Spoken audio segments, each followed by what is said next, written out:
नमस्कार दोस्तों। आज मैं जो कहानी सुनाने जा रहा हूँ उसका शीर्षक है भाई का खिलौना। भाई का खिलौना सामाजिक मुद्दे पर लिखी गई कहानी है। यह कहानी अंधविश्वास एवं सामाजिक रूढ़ि पर आधारित है जो व्यक्ति को इनसे बाहर निकलने को प्रेरित करती है। हमें यह याद रखना चाहिए कि जो गलत है वह गलत है, इससे समझौता नहीं करना चाहिए, वरना पूरा जीवन घुट घुट कर जीना पड़ता है। आज ज़रूरत है परंपरा व आधुनिकता के बीच सामंजस्य लाने की, ताकि ज़िंदगी जीना आसान हो सके। कहानी भाई का खिलौना कुछ इस प्रकार है। शाम के 4 बज रहे थे। शानदार शरीर का धनी नवयुवक सूरज हर रोज की तरह शाम में दौड़ एवं कसरत पूरी कर अपने घर लौट रहा था। अपनी शाम कि रोज रोज की दौड़ से वह खुश तो नहीं था, पर बीकॉम फाइनल ईयर की अहले सुबह की क्लास के आगे वह नतमस्तक था। उसके घर से महज 100 मीटर पहले उसकी मुंहबोली बहन मुन्नी का घर था। वहां आज काफी खामोशी नजर आ रही थी। सूरज उस घर के बेटे की तरह था। वह मुन्नी को अपनी बहन से भी ज्यादा प्रेम करता था। मुन्नी की उम्र 4 साल से तनिक ज्यादा थी। वह दिन हो या रात, जब भी अपने सूरज भैया को बुलाती, सूरज दौड़ा चला आता। मुन्नी फूलों की पंखुड़ियों जैसे सुंदर व कोमल बच्ची थी। मुन्नी की दादी बीना देवी एकदम पुराने ख्याल की गुस्सैल व जिद्दी औरत थी। वह सूरज के सामने भी उसके प्रति उपेक्षा का भाव रखती। कभी कभार तो अपने पुत्र प्यारेलाल से भी नाराजगी प्रकट करती। वह कहती कि सूरज का उसके यहाँ दिन रात आना जाना उसे तनिक भी अच्छा नहीं लगता है, पराया पराया ही होता है। इतने सब के बावजूद भी मुन्नी का शेष परिवार उसे अपना मानता था। खासकर प्यारेलाल को वह दिन सदा याद रहता जब उसके घर से थोड़ी दूरी पर एक कार वाले ने उसकी साइकिल में धक्का मार दिया था, और इस पर प्रतिक्रिया करने पर उल्टे ही कार पर सवार दोनों लोग उतरकर उसे पीटने लगे थे। उस समय सभी लोग खामोश और तमाशा देख रहे थे। वह सूरज ही था जिसने वहां तत्काल पहुंचकर उन दोनों की पिटाई की और उनसे क्षतिपूर्ति भी दिलवाई। एक कमजोर और निम्न मध्यम वर्गीय परिवार के लिए यह बड़ी बात थी। आज अपनी फितरत के विपरीत मुन्नी की दादी सूरज को देखकर नाखुश नहीं हुई। उसके खास शारीरिक सौष्ठव के कारण उसे सदा पहलवान कहा करती थी। वह प्रसन्न मुद्रा में बोली, आओ पहलवान, बैठो। सूरज ने देखा कि मुन्नी रो रही है और अपनी माँ के पास जाने की जिद कर रही है। दादी उसे पुचकारते हुए कहती हैं, मुन्नी, तेरी माँ आराम कर रही हैं, उनको तंग मत कर। तुम्हारा भाई आने वाला है, उसे तुम राखी बांधना। सूरज ने कहा, दादी, यह बात तो केवल ऊपर वाला ही जानता है। फिर उसने मुन्नी को गोद में उठाते हुए कहा, भाई हो या बहन, जो भी हो स्वस्थ हो। अब दादी संभलते हुए, हाँ पहलवान, मुन्नी को खुश करने के लिए कुछ भी कहना और सुनना पड़ता है ना। सोना और गुड्डी अपनी माँ की सेवा में लगी हैं, तुम तब तक इसे मनाओ समझाओ। फिर दीना सूरज का सामना करने से बचते हुए घर के अंदर चली गई। मुन्नी की दोनों बड़ी बहन सोना और गुड्डी उससे उम्र में बहुत बड़ी थी। देखने में दोनों काफ़ी सुंदर व अपने अपने कॉलेज में तेज विद्यार्थियों में शुमार थीं। पर उनकी दादी की उपेक्षा ने न सिर्फ उनको बल्कि उनके पूरे परिवार को एक ऐसे सूखे पेड़ के जैसा बना रखा था जो गिरने ही वाला था। सूरज इन सब बातों को जानता था, पर चाहकर भी कुछ नहीं कर पाता था, क्योंकि उसके सामने 2 परिवारों की लकीरें थीं जो उसे कुछ भी करने से रोकती थी। वह अपने अंकल प्यारेलाल की खोखली हंसी को भी बहुत खूब समझता था। इस संबंध में वह प्यारेलाल से भी बातें नहीं कर सकता था, क्योंकि उनके बीच एक पीढ़ी का अंतर था। जबकि सूरज के घर वाले उस परिवार से नाखुश तो थे ही, वह मुन्नी के घर की दुर्दशा के लिए प्यारेलाल और उसकी माँ दीना को दोषी मानते थे। इसी कारण से दोनों परिवारों का मिलना जुलना महज औपचारिक मात्र था। थोड़ी देर बाद दीना प्लेट भर लड्डू लेकर आई। बोली, पहलवान, लड्डू खाओ और मुन्नी को भी खिलाओ। स्वयं एक लड्डू लेते हुए सूरज ने मुन्नी को एक लड्डू दिया और कहा, दादी अब हो गया, यह सब अच्छी चीज़ नहीं है। फिर वह मुन्नी के साथ कुछ देर खेलकर अपने घर चला गया। वह मुन्नी के घर जब भी जाता तो सुलोचना आंटी के कंटीले मुरझाए शरीर को देखकर तकलीफ से भर जाता। उनकी आंखों के नीचे की गहरीली कालीमा उनकी सेहत का परिचय देती थी। उनकी सदा की झूठी मुस्कान के आगे वह लाचार था। उनको वह रोज रोज मरते देख रहा था। अपने लंबे अनुभव से उस परिवार का भविष्य उसे अच्छी तरह नजर आने लगा था। उसने महसूस किया कि यदि बड़े बुजुर्ग ही घर में आग लगाने पर तुले हों तो परिणाम क्या होगा। ऐसे में घर की तबाही को भला कौन रोक सकता है। समय बीतता गया। मुन्नी को अपने दूसरे भाई के आने का इंतजार था, क्योंकि दादी ने उसे ऐसा बोल रखा था। उसने अपने पापा से जिद कर एक बड़ा सा टेडी बियर मंगवाया। पापा के पूछने पर मुन्नी ने कहा, यह उसके आने वाले छोटे भाई छोटू के लिए है। जब छोटू बैठने लायक हो जाएगा तब वह उसे देगी। सूरज से एक दिन उसने कहा, भैया, मैंने छोटे भाई के खेलने के लिए एक टेडी बियर मंगवाया है। यह सुनकर सूरज ने कहा, और मेरे लिए? इसके जवाब में उसने कहा, भैया, आपके लिए खिलौना और गुड़िया तो मैं ही हूँ। दादी बतलाती हैं आप तो रोज शाम को बड़े बड़े मोटे लोहे से खूब खेलते हैं, फिर आपको इनकी ज़रूरत ही क्या है। यह सब सुनकर सूरज को हंसी आ गई। उसे खुशी से उठा लिया और घूमने के लिए चला गया।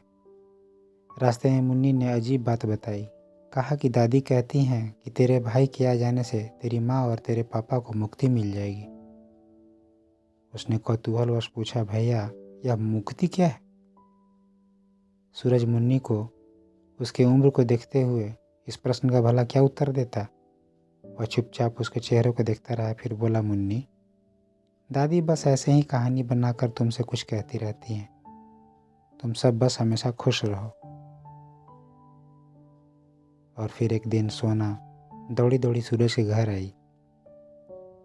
कहा, भैया, माँ की तबीयत बिगड़ रही है, उनको अस्पताल ले चलिए। पापा ने आपको अभी अभी बुलाया है। सूरज खाना छोड़कर तुरंत दौड़ पड़ा और माजरा समझते हुए एम्बुलेंस बुलाकर उनको अस्पताल ले गया। अस्पताल में सुलोचना से पूछताछ व कुछ जांच के पश्चात डॉक्टर प्यारेलाल के पास आई। उन्होंने प्यारेलाल पर बरसते हुए कहा, शर्म आनी चाहिए आपको और आप जैसे लोगों को, जिन्होंने औरत को बच्चा जन्म देने वाली मशीन बना रखा है। फिर डॉक्टर ने कहा, आपकी पत्नी से कड़ी पूछताछ के बाद यह पता चला है कि आपने इनका 3 बार गर्भपात कराया है और आपकी 3 लड़कियां पहले से ही हैं। सजा आप और आप जैसे लोगों को मिलनी चाहिए, जिन्होंने समाज को गंदा कर रखा है। पर सजा आपकी पत्नी भुगत रही है। उसका ब्लड प्रेशर लो है, हीमोग्लोबिन कम है, पल्स गिरता जा रहा है, जांच में कई समस्याएं नजर आ रही हैं। उनका तत्काल ऑपरेशन करना होगा। कागजी औपचारिकता को पूरी करने हेतु प्यारेलाल सिर झुकाए हुए वहां से चला गया। सूरज काफी दुखी होकर सब कुछ चुपचाप देख रहा था। देर रात खबर मिली कि पुत्र का जन्म हुआ है। खून की जरूरत पड़ने पर सूरज अपना रक्त देकर अस्पताल से ब्लड एक्सचेंज भी करवाया। अगले दिन सुबह सूरज अपने छोटे भाई को देखकर काफी खुश हुआ।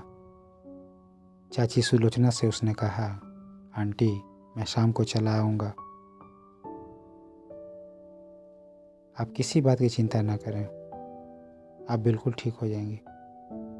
सुलोचना ने आंखों में आंसू लिए कहा, सूरज, तुम सच में मेरे पहले बेटे हो। सूरज भावुक हो गया। बिना एक शब्द बोले डबडबाई आंखों से सिर हिलाया, फिर उनको प्रणाम करके घर चला गया। सूरज ने अपने घर जाने से पूर्व मुन्नी को छोटे भाई के आने की सूचना दी। यह सुनकर मुन्नी सूरज से लिपट गई। उधर गुड्डी की आंखों में खुशी के आंसू थे। उसकी दादी खुशी से चहलकदमी करने लगी, किंतु एक बार भी बहू सुलोचना के बारे में नहीं पूछा। अभी दिन के 1 ही बजे थे कि सूरज का मोबाइल बज उठा। उसने कुछ संदेश सुना और तुरंत लपकते हुए अस्पताल गया। पर अब तक देर हो चुकी थी। सुलोचना का देहांत हो चुका था। घर पर अब काफी सन्नाटा रहता। मुन्नी हमेशा माँ को खोजती थी और रोती रहती थी। एक दिन उसने दादी से कहा, दादी माँ को बुला दो, मुझे माँ चाहिए। उसकी दादी नवजात बच्चे के रुदन से परेशान रहती थी। बच्चे को निमोनिया हुआ था और वह इलाजरत था। सोना, गुड्डी, स्वयं दीना उसकी देखभाल किया करते थे। उन्होंने गुस्से से कहा, देख, तुम्हारी माँ बहुत दूर चली गई है, अब वह नहीं आएगी। तुम्हारे लिए अभी भाई लाई हूँ, कुछ दिन बाद नई माँ भी ला दूंगी, वह तुम्हें बहुत प्यार करेगी। यह सुनकर मुन्नी ने कहा, दादी, क्या आपकी तरह? बाल मन को दीना अच्छी तरह समझ गई। उन्हें काठ मार गया। वह टूट चुकी थी, बस ऊपर से स्वयं को तथा परिवार को हिम्मत देने में लगी रहती थी। मुन्नी को गोद में उठाकर दहाड़ मारकर वे रोने लगी। उन्होंने मुन्नी से कहा, मुन्नी, तुम सबके दुखों का कारण सिर्फ मैं हूँ। मैंने सब कुछ बर्बाद कर दिया है। तुम्हारे पापा जब ड्यूटी से आए तो उनसे कहना कि हो सके तो मुझे माफ़ कर दें। मेरे बड़े पोते सूरज से कहना कि मेरे मरने पर अगर वह मुझे आग देगा तो मैं समझूंगी कि उसने मुझे माफ़ कर दिया। यह कहकर वह अपने कमरे में जाने लगी। गुड़िया सब सुनकर रो रही थी। कहा, दादी, सब ठीक हो जाएगा। उसने उनको समझाना चाहा, पर उन्होंने कहा वह सोने जा रही हैं। उस दिन सोना कॉलेज गई हुई थी।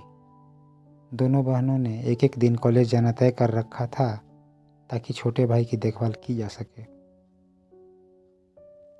अब गुड्डी कुछ अनहोनी होता महसूस कर मुन्नी को घर में छोटे भाई के पास बैठा दिया और सूरज के यहाँ तुरंत दौड़ी चली गई।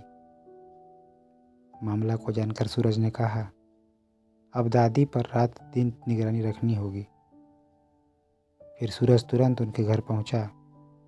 घर के अंदर जाने पर गुड्डी ने देखा कि दादी अब दरवाज़ा भी बंद कर चुकी हैं। काफ़ी आवाज़ देने पर जब उन्होंने दरवाज़ा नहीं खोला तब सूरज अपने घर से बड़ा हथौड़ा लाया। उसके पिताजी, माँ तथा बहन भी दौड़े आए। दरवाज़ा तोड़ा गया। दादी पंखे से लट के मरी पड़ी थी। सभी जोर जोर से चिल्ला कर रोने लगे। इसी बीच पड़ोस के अनेक लोग आ गए। सब कुछ बर्बाद सा नजर आ रहा था। इसी बीच कुछ कानूनी कार्रवाइयों का भी सामना करना पड़ा। अगले दिन सूरज ने दादी का अंतिम संस्कार कर दिया। शाम 6 बजे सभी शमशान घाट से वापस आए। पापा की राह देख रही सोना ने उनसे कहा, छोटू दूध नहीं पी रहा है। तुरंत डॉक्टर को बुलाया गया। डॉक्टर ने उसे मृत घोषित कर दिया। अब समाज के लोग भी भौचक थे कि प्यारेलाल के घर हो क्या रहा है। प्यारेलाल पागल सा होकर कह रहा था, अब वह जीना नहीं चाहता।